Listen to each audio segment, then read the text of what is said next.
আসসালামু আলাইকুম। Black magic বলা হয়ে থাকে এই ব্ল্যাক ম্যাজিক অথবা কালো জাদু দিয়ে অসাধ্যকেও সাধন করা সম্ভব। তাই পৃথিবীর সৃষ্টি হওয়ার পর থেকেই কিছু মানুষ পা বাড়িয়েছে এই ভয়ানক অন্ধকার জগতে, যেখানে চলে যাওয়া তো খুবই সহজ কিন্তু ফিরে আসাটা একদমই নামুমকিন। ব্যাবিলন শহরের নাম হয়তো সবাই শুনেছেন, যাকে জাদুর শহরও বলা হয়ে থাকে, যেখানে গড়ে উঠেছিল কালো জাদুর এক ভয়ানক দল, যারা মানুষের সাথে জিনেদের মিলন ঘটিয়ে তৈরি করতে চেয়েছিল জিন এবং মানুষের এক ভিন্ন রকম দুনিয়া। তারা কি সফল হয়েছিল? সফল হলেও এমন বিশ্রী রহস্যময় দুনিয়া বানিয়েই বা তাদের কি লাভ? তাই আমরা আজকের ঘটনাতে জানব জাদুর শহর ব্যাবিলন এবং তুরস্কের কালো জাদুর সত্য ভৌতিক ঘটনাটি আপনাকে ভয় পেতে বাধ্য করবে। তাই সাহসী হলেই এই ভিডিওটি কন্টিনিউ করুন বন্ধুরা। তাহলে চলুন আমার সাথে চলে যাওয়া যাক ভয়ানক এক দুনিয়ায়, যেখানে আপনার ভয় করবে। তার আগে চ্যানেলটি সাবস্ক্রাইব করে ফেলুন। ঘটনার শুরুতেই আমরা দুইজন ব্যক্তিকে দেখতে পাই। একজনের নাম বুর্গা, যিনি একজন দক্ষ কবিরাজ। অন্যজনের নাম দিরান, সে বুর্গার সহকারী। তারা একটি ভয়ঙ্কর বাড়িতে যায়, যে বাড়িতে জিন থাকতো। তাদের কাছে খবর ছিল ওই বাড়িতে একজন যাওয়ার পর তার উপর জিন আসর করেছে। সেই জিন ছাড়াতে তারা সেখানে যায়। তারা সেখানে অনেক জিনের উপস্থিতিও লক্ষ্য করে। তখনই সেই ব্যক্তিকে তারা পেয়ে যায় যাকে জিন ধরেছে, আর মন্ত্র বলে তারা সেই জিনকে আগুন দিয়ে ভস্ম করে দেয়। তারপর আমরা দুইজন মেয়েকে দেখতে পারি। তারা দুই বোন। একজনের নাম হলো মার্লা আর একজনের নাম অলিভিয়া। মার্লা থাকতো আমেরিকা শহরে, সে ছিল পেশায় একজন সাংবাদিক। অন্যদিকে অলিভিয়া তুরস্কে থাকে, সে একজন টিচার। মার্লা হঠাৎ করে প্রেগনেন্ট হওয়ার কারণে অলিভিয়া তাকে তুর্কিতে নিয়ে এসেছে তার বাসায়। তারা যখন খাওয়া দাওয়া করছিল, হঠাৎ করে অলিভিয়ার হাতে একটা কাঁটা ফুটে যায়, যেটা ছিল একটা পুতুলের মাথার মধ্যে, যেটার মধ্যে অনেকগুলো পিন ছিল। সেটা দেখে অনেক ভয় পেয়ে যায় অলিভিয়া। তখন মার্লা সেখানে আসে এবং আগুন দিয়ে জ্বালিয়ে দেয় সেটা। অলিভিয়া একটু চিন্তায় পড়ে যায় এই আজব ঘটনায়, যে এই জিনিসটা এখানে কিভাবে এলো। মার্লা তখন এসব কথা কাটিয়ে অলিভিয়াকে একটি ছবি দেখায়, যেটা ছিল তুরস্কের একটা ট্রেডিশনাল ড্রেস, যেখানে অনেকগুলো কালো জাদুর সিম্বল, অনেকগুলো কালো জাদুর তাবিজ লটকে ছিল। মার্লা বলে, আমি একটা ঘটনা নিয়ে রিসার্চ করছি, আর আমাকে কেউ একজন এই ছবি দিয়েছে। সে বলে এই ড্রেসটি পরেছিল একটা মেয়ে যার নাম হাওয়া। সে প্রেগনেন্ট ছিল, কিন্তু হঠাৎ করেই তার মরাদেহ পাওয়া যায়। কেউ তার পেট কেটে তাকে মেরে বাচ্চা নিয়ে গিয়েছিল।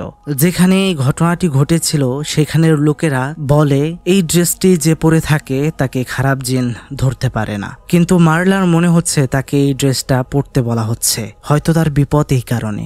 অলিভিয়া এসব বিশ্বাস করছিল না। সে বলে এসব ভেবে টেনশন না করতে। এর মধ্যেই মার্লার কাছে একটা কল আসে, যেখান থেকে আজব আজব সব শব্দ হচ্ছিল।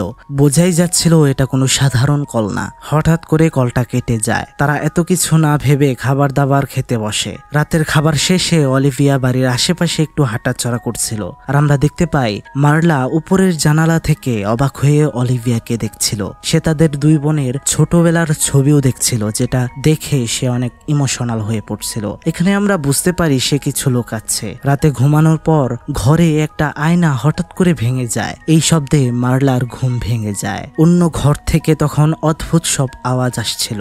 সেই আওয়াজ শুনতে শুনতে সে চলে যায় বাড়ির স্টোর রুমে, আর সাথে সাথে একটা চিৎকারের শব্দে অলিভিয়ার ঘুম ভেঙে যায়। সে উঠে স্টোর রুমে গিয়ে পৌঁছায়। সেখানে সে গিয়ে যা দেখে তা দেখার জন্য সে একদমই প্রস্তুত ছিল না। সে হতভম্ব হয়ে যায়। ভয়ানক অবস্থায় পড়ে রয়েছে মার্লা। বোঝাই যাচ্ছে তার মরণ হয়েছে খুবই নৃশংসভাবে। তার পেট কেটে কে যেন তার বাচ্চাটা নিয়ে গিয়েছে।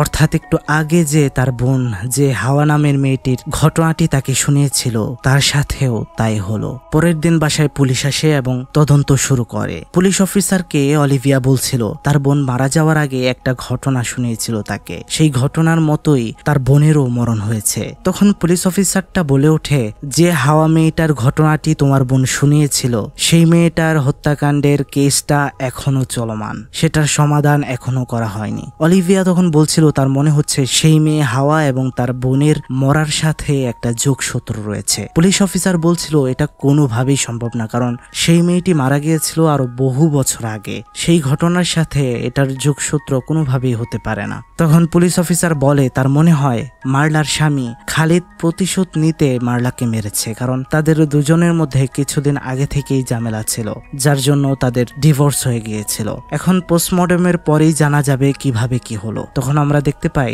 সেখান থেকে চলে এসে অলিভিয়া মার্লার দুই বন্ধু ইমি এবং সুজানের সাথে দেখা করে। তারা ছিল হাজব্যান্ড ওয়াইফ। তাদের বাড়িতে এমন একটা ঘটনা ঘটে গিয়েছে, তাই অলিভিয়া আজ মার্লার বন্ধু ইমির এবং সুজানের সাথে থাকবে। তাদেরকে অলিভিয়া জিজ্ঞেস করে সেই হাওয়া মেয়েটার ঘটনার সম্পর্কে। ইমির এবং সুজানা তারা বলে তারা কিছুই জানে না, এবং এটাও তারা জানতো না যে মার্লা প্রেগনেন্ট ছিল। সেদিন রাতে যখন অলিভিয়া ঘুমাচ্ছিল, স্বপ্নের মধ্যে সে দেখতে পাচ্ছিল একটা গোল বৃত্তের ভেতর একটা ভয়ঙ্কর পুতুল, আর তখন সেখান থেকে উঠে আসছিল একটা বিশ্রী রকমের শয়তান। এই স্বপ্ন দেখার পর সে হুড়মুড়িয়ে উঠে পড়ে। ইমির তখন অলিভিয়াকে বলে যে পুলিশ অফিসার তার সাথে দেখা করতে চাইছে। সে পুলিশ অফিসারের সাথে দেখা করতে যায়। পুলিশ তাকে জানায় যেদিন মার্লার মৃত্যু হয় সেদিন বাড়ির সামনে সিসিটিভি ফুটেজ থেকে একটা ছবি পাওয়া যায়, যেখানে দেখা যায় একটা লোক এক হাতে পলি ব্যাগ আর এক হাতে একটা চাকু নিয়ে বাড়িতে ঢুকছে। পুলিশ এটাও জানায় যে তারা মার্লের হাজবেন্ডের খোঁজ পেয়েছে, সে নিজে নিজেই নাকি আত্মহত্যা করেছে। আর সেখানে একটা চিঠিও লিখে গিয়েছে, যেটাতে লেখা ছিল আমাদের বাচ্চা এখন ফেরেশতা হয়ে গিয়েছে, আমাদের বাচ্চা সহ আমরা এখন জান্নাতে থাকবো খুবই সুখে।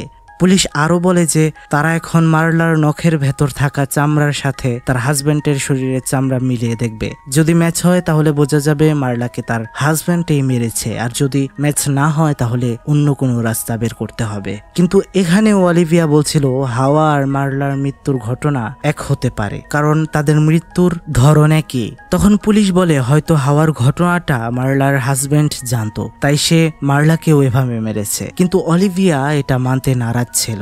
সে বাড়িতে আসার পর সেদিন তার মনে হচ্ছিল যে বাড়িতে অন্য কেউ রয়েছে, সে একা নয়। তখনই তার কাছে একটা ফোন কল আসে।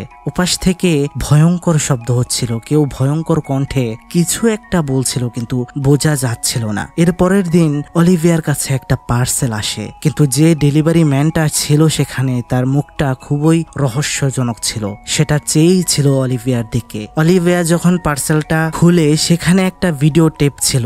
সে যখন ট্যাপটি চালু করে তখন সে দেখতে পায় একটা কালো জাদুর গ্রুপ, যেটি কালো জাদুর রিচুয়াল করছিল। সামনে একটা মেয়েকে শুইয়ে ওরা সেই মেয়েটির পেট কেটে বাচ্চা বের করছিল, যেটা কেউ দেখলে যে কারো অসহ্য লাগবে। তখন আমরা দেখতে পারি বাচ্চাটা সম্পূর্ণভাবে পেটের মধ্যে এখনো বেড়েই ওঠেনি, আর সেটা মানুষের বাচ্চার মতো একদমই লাগছিল না, সেটা অন্য কিছু ছিল। আর সেই ভিডিওতে আমরা কালো জাদুর গ্রুপের সিম্বলও দেখতে পাই। এদিকে এই ভিডিওটা অলিভিয়া, সুজান আর ইমিরকেও দেখায়। ইমির এটা দেখে খুবই ভয় পেয়ে যায়। অলিভিয়া বলছিল এটাই সেই হাওয়া মেয়েটা যার কথা মার্লা তাকে বলেছিল, আর এভাবেই কিন্তু মার্লারও মৃত্যু হয়েছে। এজন্যই সে এই বিষয়ে আরো রিসার্চ করতে চায়। ইমি ঠিকই রাজি হয়, কিন্তু সুজান এতে রাজি ছিল না, তাই ইমি আর সুজানের মধ্যে একটা তর্কাতর্কি হয়ে যায়। এদিকে অলিভিয়া একটি বইয়ের ভেতর মার্লার পুরনো বাড়ির একটা চাবি পায়। এই বইটি লিখেছে লরেন্স।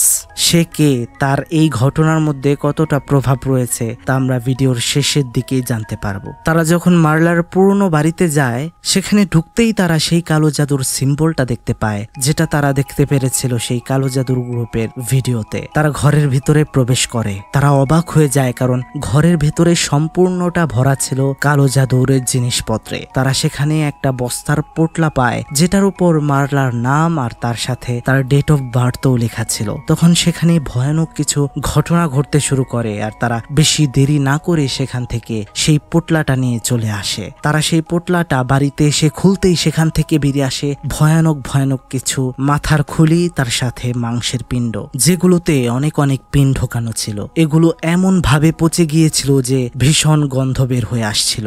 ইমির তখন বলছিল এগুলো হয়তো তার হাজব্যান্ড খালিদ করেছে তার উপর বদলা নেওয়ার জন্য। সেদিন অলিভিয়া সারা বাড়িতে সিসিটিভি লাগিয়ে দেয়। রাতে আবারও সেই স্টোর রুমে থাকা থাকা আয়নাটা নড়ছিল। অলিভিয়া ভয়ে ভয়ে সেখানে যায়। আলমারির নিচে সে একটা বই পায়। সেখানে লেখা ছিল invoke the jinns of Babylon, যার অর্থ হলো বেবিলনের জিনদের ডাক।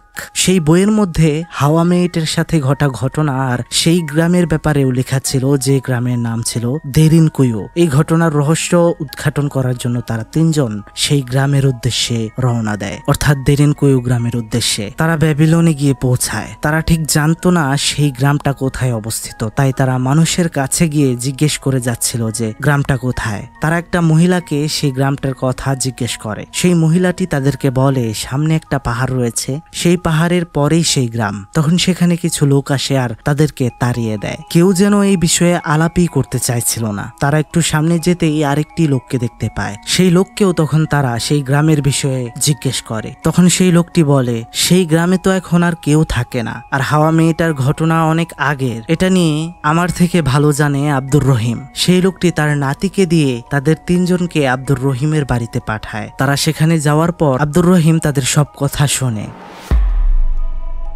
আপনারা যে গ্রামটিতে যেতে চাইছেন সেই গ্রামটি এখন আর নেই, সেটি সম্পূর্ণভাবে পুড়ে গিয়েছে। সেখানে আর কেউ থাকে না। আমিও সেই গ্রামে থাকতাম। হাওয়া নামের যে মেয়েটার ঘটনা প্রচলিত রয়েছে, তারা সেই গ্রামের মানুষ ছিল না, তারা অন্য কোথাও থেকে এসেছিল। কিন্তু তারা এখানে আসার সাথে সাথেই গ্রামে অঘটন ঘটতে শুরু করে। গ্রামের সব পশু পাখি মারা যাচ্ছিল। যখন তারা এই গ্রামে এসেছিল তখন হাওয়ার বয়স ছিল মাত্র 16 বছর। তার চোখটা একদমই সাদা সাদা ছিল। গ্রামের মানুষের মতে সেই মেয়েটির চোখে শয়তান লুকিয়েছিল, আর ব্যবহারও খুব অদ্ভুত ছিল। একদিন হাওয়ার বাবা এক কবিরাজকে নিয়ে তাদের বাড়িতে যায় হাওয়াকে সুস্থ করার জন্য। সেই কবিরাজ জানায় যে হাওয়ার উপর ভয়ানক শয়তান জিন বশ করেছে। তখন জিনে বশ হওয়া হাওয়া বলছিল আমাকে সে দেখছে।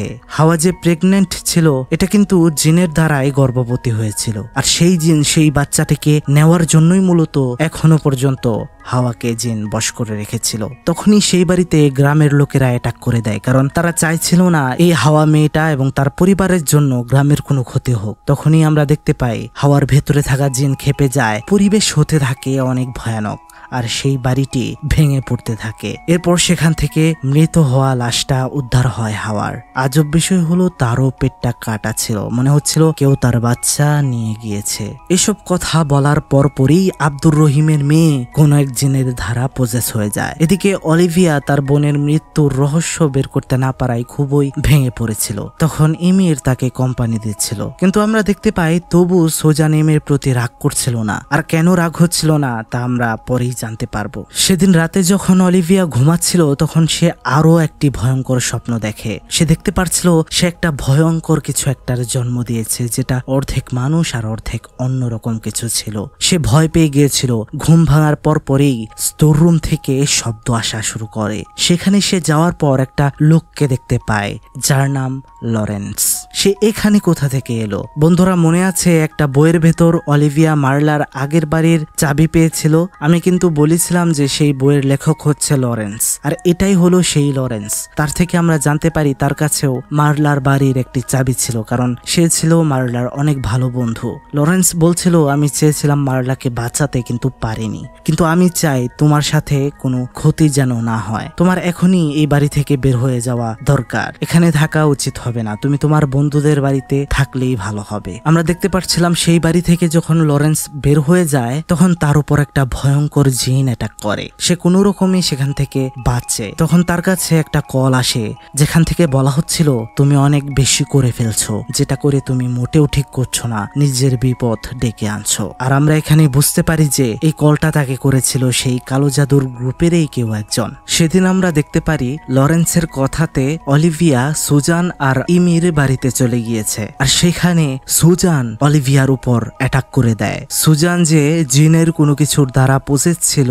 তা বোঝাই যাচ্ছিল। সেখানে তখন ইমির চলে আসায় সবকিছু স্বাভাবিক হয়ে যায়। এরপর আমরা দেখতে পারি ইমির আর অলিভিয়া দেখা করতে গিয়েছে লরেন্সের সাথে।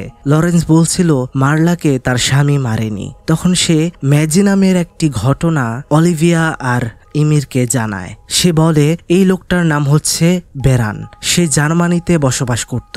সে কালো জাদুর উপর খুবই দক্ষ ছিল এবং সে 1918 সালে একটা ব্ল্যাক ম্যাজিকের সোসাইটি তৈরি করতে চাইছিল। সে এমন কাউকে খুঁজছিল যে প্রচুর বুদ্ধিমান, ব্ল্যাক ম্যাজিক এবং রসায়নবিদ্যায় যে অনেক পারদর্শী হবে এবং জিনদেরকে নিজের হাতে আনতে পারবে। আর সেটার জন্য সে বেছে নিয়েছিল হিটলারকে। কিন্তু এরপর সে বুঝতে পারে যে সে যে কাজ করাতে চায় সেটার জন্য যোগ্য লোক হিটলার নয়। তার সাথে হিটলারের ঝামেলা হয়, কারণ হিটলার তার সোসাইটি বন্ধ করে দেয় আর তাকে মৃত্যুদণ্ড দিতে চাইছিল। তাই সে সেখান থেকে পালিয়ে আসে তুর্কির মার্তিন শহরে। আর এখানে সে হিটলারের নামে একটা বই পর্যন্ত লিখে ফেলেছিল, যার নাম বিফোর হিটলার কেম। সেটাতে হিটলারের সব কুকীর্তির বর্ণনা ছিল। সে তুর্কির মার্তিন শহরে আসার মূল কারণ ছিল এই মার্তিন শহরে ব্যাবিলনের প্রভাব ছিল। আর সবাই তো আমরা জানি যে ব্যাবিলন হলো একটা জাদুর শহর, আর সেই শহরে সে সবকিছু পায় যা তার সেই কালো জাদুর গ্রুপ বানাতে যথেষ্ট ছিল।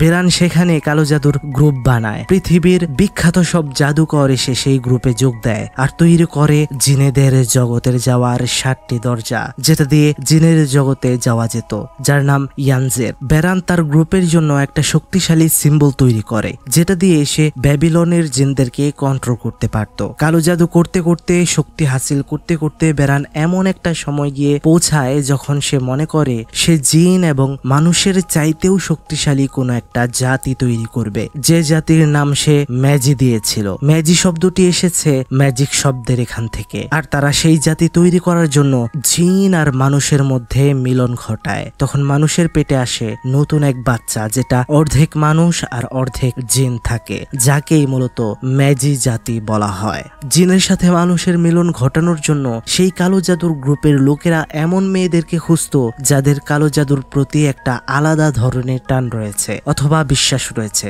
আর শোনা যায় যে দেরান এবং তার কালো জাদুর গ্রুপ সেই ম্যাজি জাতি তৈরি করতে সক্ষম হয়েছিল। যে বাচ্চাগুলো মানুষের সাথে জিনের মিলনে হয়েছিল সেই বাচ্চাগুলোর কোনো না কোনো দিক দিয়ে শক্তিশালী ছিল, কিন্তু দেখতে ছিল খুবই বিদঘুটে। জন্মের পর তাদেরকে কোথায় রাখা হয়েছে বা কি করা হয়েছে তা কেউ বলতে পারবে না। লরেন তখন ঘটনার প্রথমেই দেখানো সেই বুর্গা কবিরাজের ছবি দেখায় অলিভিয়াকে। সে বলে তুমি তার সাথে যোগাযোগ করতে পারো তোমার সমস্যার সমাধান করার জন্য। অলিভিয়া তখন সেখান থেকে চলে আসে। লরেন কল করে বুর্গাকে। সে বলে তোমাকে একটা কাজ করতে হবে বুর্গা। বুর্গা তখন তাকে বলে সে এখন সেই সব কাজ করে না, অর্থাৎ জিন ধরে না, সে অবসর নিয়েছে এসব থেকে। কিন্তু তারপরেও লরেন তাকে অনেক জোর করে। তাদের কথার মাঝখানেই সেখানে কালো জাদুর গ্রুপের কেউ একজন চলে আসে আর লরেন্সকে সেখানেই মেরে দেয়। সেদিন আবারও অলিভিয়া একটা ভয়ঙ্কর স্বপ্ন দেখে। সে দেখে অনেকগুলো ম্যাজি অর্থাৎ জিনের বাচ্চা সে জন্ম দিয়েছে। স্বপ্নে সে এগুলো দেখে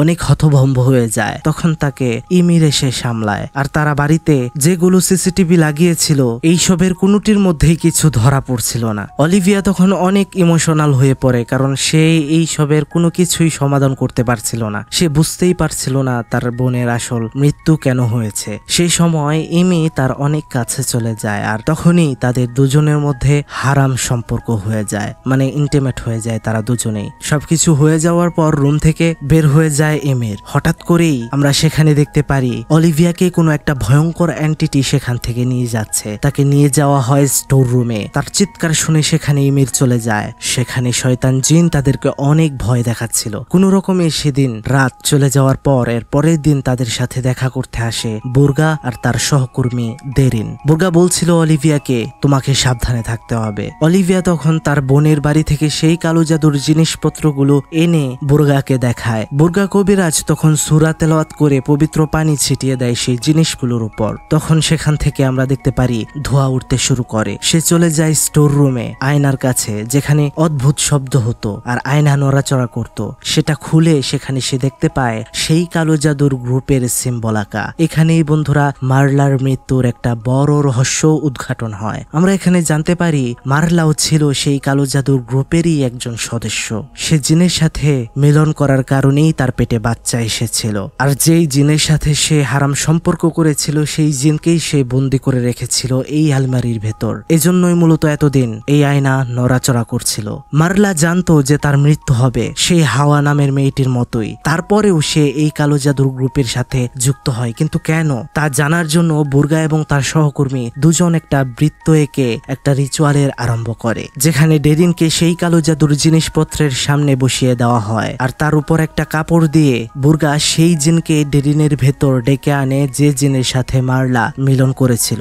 জিন আসার পর সেটি বলতে থাকে মারলার বাচ্চাটা রয়েছে জিনেদের দুনিয়াতে। বুর্গা কবিরাজ যখন তাকে জিজ্ঞেস করে এই কাজে মৃত্যু নিশ্চিত, তাও কেন মারলা জিনের সন্তান গর্ভে ধরেছিল, এটার কি কারণ, তখনই সেই জিনটা আসল রূপে ফিরে আসে। সেটা ছুরি দিয়ে একটা পাত্রের মধ্যে কিছু একটা লিখে দেয় আর বুর্গার কানে কিছু একটা বলে সে চলে যায়। যে পাত্রে সে কিছু লিখে গিয়েছিল দেখা যাচ্ছিল সেই লেখাটা একদমই উল্টা। তখন একটা আয়নার মাধ্যমে সেই লেখাটি বুর্গা পড়ে, যেখানে একটা বইয়ের নাম লেখা। তখন অলিভিয়ার মনে পড়ে যে সেই বইটা মারলার কাছে সে দেখেছিল। সেই বই সে আনার পর তারা বুঝতে পারে যে কি কারণে মারলা এই কালো জাদুর গ্রুপের সাথে অথবা জেনেদের সাথে মিলন করতে রাজি হয়েছিল। মূলত কালো জাদুর গ্রুপের লোকেরা মারলাকে বলেছিল যে সে যদি তাদের কথা মতো কাজ করে অথবা জেনেদের সাথে মিলন করে ম্যাজিক জাতি তৈরি করে তাহলে সে মারা যাওয়ার পর আবার তাকে জীবিত করে দেওয়া হবে আর সে অমর হয়ে যাবে, মানে অমরত্ব লাভ করবে, সে কখনোই মারা যাবে না। তখন সেই বুর্গা কবিরাজ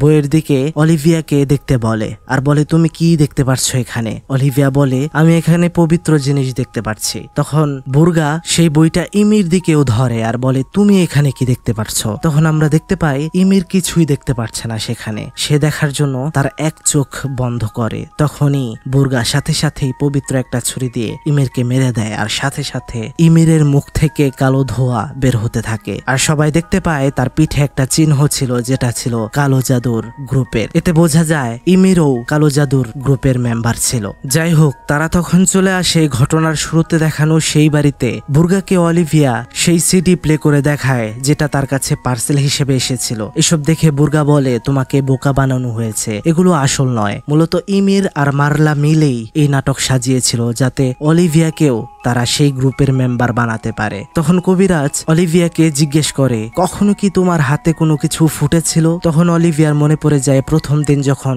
মারলার সাথে সে ছিল সেদিন একটা পুতুলের মাথায় থাকা পিন তার হাতে ফুটেছিল, সেটা সে বুর্গাকে বলে। তখন আবারও কবিরাজ তাকে বলে তুমি কি কখনো ইমিরের সাথে ঘনিষ্ঠ হয়েছিলে? তখন অলিভিয়া হ্যাঁ বলায় কবিরাজ বলে সেটা ইমির ছিল না, সেটা ছিল একটা জিন যেটা ইমিরের রূপ ধরে এসেছিল। এটা বলার সাথে সাথেই অলিভিয়ার পেটে প্রচন্ড ব্যথা শুরু হয়ে যায়। আশেপাশের পরিবেশটাও অদ্ভুত হয়ে যায়, অর্থাৎ তারা যে এখানে আছে সেটার টের হয়তো পেয়ে গিয়েছে জিনেরা। কবিরাজ তখন বলে যেভাবেই হোক অলিভিয়াকে বাঁচাতে হবে। তখন সে অলিভিয়াকে একটা কাপড়ে মুড়ে বিছানায় শুয়ে দেয় আর দেরিনকে নিয়ে একটু বাইরে যায়। ফিরে এসে তারা দেখে চাদরের নিচে অলিভিয়া নেই, সেখানে রয়েছে পচা গলা মাংস আর অনেক কিছু।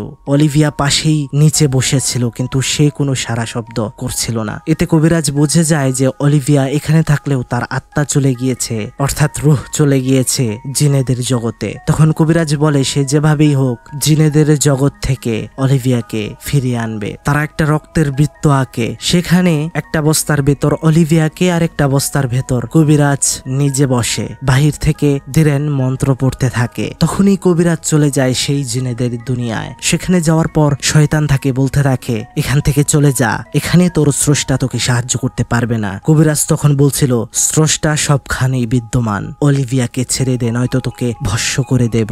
অলিভিয়া একটা কাপড়ের পেছন থেকে বের হয়ে আসে কিন্তু সে সম্পূর্ণরূপে জিনের বশে ছিল। কবিরাজ তখন একটা পবিত্র পানি ছিটিয়ে দেয়, এতে অলিভিয়ার থেকে জিনটা চলে যায়। সেই কবিরাজ অলিভিয়াকে এনে বৃত্তের ভেতরে রাখে। তখনই আমরা দেখতে পাই ইমির আর সুজানকে, যারা একটু দূরে দাঁড়িয়েছিল আর দিরানকে ধরেছিল আর সাথে সাথে দিরানের গলাটা কেটে দেয়। জিনেদের দুনিয়াতে গলা কেটে দেওয়ায় পৃথিবীতে যে দিরান রয়েছে সেও অনুভব করতে পারে যে তার গলা কাটা হয়েছে। তখন দুনিয়ার একটা পবিত্র ছুরি সেই বৃত্তের ভেতর দিরান দিয়ে দেয়, এতে করে জিনেদের দুনিয়াতেও সেই ছুরি চলে যায়। তখন কবিরাজ সেই ছুরি দিয়ে সেই শয়তানকে শেষ করে দেয়। তখনই তারা আবারও দুনিয়াতে ফেরত আসে আর ভাবতে থাকে বিপদ কেটে গেছে। তারা সবাই সবাইকে শুকরিয়া জানায়, রবকে শুকরিয়া জানায়। আর সেই ঘটনার স্থলে সেই পুলিশ অফিসার অফিসার চলে আসে, যে পুলিশ অফিসার মার্লার কেস দেখছিল। সে বুর্গাকে আর দিরানকে অ্যারেস্ট করে, সেখান থেকে নিয়ে যায়। বুর্গা যেতে যেতে বলছিল, আমি জানি তুই কার হয়ে কাজ করিস। অর্থাৎ বন্ধুরা, এখানে আমরা আরেকটা জিনিস ক্লিয়ার হই যে এই পুলিশ অফিসারও ছিল একজন কালো জাদুর মেম্বার। অলিভিয়া অনেক দুর্বল হয়ে পড়েছিল, তাই তাকে অ্যাম্বুলেন্সে তোলা হয় হসপিটালে নিয়ে যাওয়ার জন্য। অ্যাম্বুলেন্সের ভেতরে যখন তার চোখ সে খুলে, সে দেখতে পায় তার সামনেই রয়েছে তার বোন মার্লা, যার চোখটা আলোর ঝলকানি দিচ্ছিল। আর আমরা দেখতে পাই গাড়ি চালাচ্ছে সেই হাওয়া মেয়েটা যে মারা গিয়েছিল, আর তার সাথে ছিল সেই পার্সেল দেওয়া ডেলিভারি ম্যানটা। আর তখনই আমাদেরকে খবরের কাগজে দেখানো হয়, যেখানে বলা হয় অলিভিয়াও মারা গিয়েছে আর তার ময়না তদন্ত হচ্ছে। যদিও আমরা ভেবেছিলাম শয়তানকে মেরে ফেলেছে কবিরাজ, কিন্তু তা কোনোদিন সম্ভব না। অন্তত কিয়ামত পর্যন্ত তো সম্ভবই না, কারণ শয়তানের হায়াত কিয়ামত পর্যন্তই থাকবে, এটা আল্লাহ তাআলাই নির্ধারিত করে দিয়েছেন। বন্ধুরা, এখন হয়তো এই ঘটনাটি অনেকেই বুঝতে পারছেন না, তাদের জন্য এখন বুঝিয়ে বলছি। মূলত এই ঘটনাতে এই দুই কবিরাজ লরেন্স আর অলিভিয়া ছাড়া যাদেরকে আমরা দেখতে পেরেছি, তারা সবাই ছিল সেই কালো জাদুর গ্রুপের মেম্বার। তারা মেম্বার হয়েছিল যাতে তারা অমরত্ব লাভ করতে পারে। মার্লা তার বোনকেও সাথে নিয়ে অমর হতে চাইছিল, কিন্তু আসলে কি অমর হওয়া সম্ভব? এখন যারা বেঁচে রয়েছে, মানে মরে যাওয়ার পরেও যে মার্লা এবং বাকিরা ফিরে এসেছে, তারা কি আসলেই তারা, নাকি তাদের জায়গায় অন্য কিছু? তা আপনারাই কিন্তু বন্ধুরা কমেন্ট বক্সে জানিয়ে দেবেন। আর তুরস্কের এই সত্য ঘটনাটি আপনাদের কেমন লাগলো তাও কিন্তু জানাবেন। ভিডিওটি ভালো লাগলে কি কি করতে হবে তার বলতে চাচ্ছি না, অনেক ভালোবাসা দিচ্ছেন আপনারা, সেই ভালোবাসা অব্যাহত থাকুক, এটাই আমার চাওয়া। এভাবেই সাপোর্ট করতে থাকুন এবং ফিরে আসবো নতুন ভিডিও নিয়ে খুবই শীঘ্রই। সে পর্যন্ত আগের ভিডিওগুলো দেখতে থাকুন। বিদায় নিচ্ছি, আল্লাহ হাফেজ, আসসালামু আলাইকুম।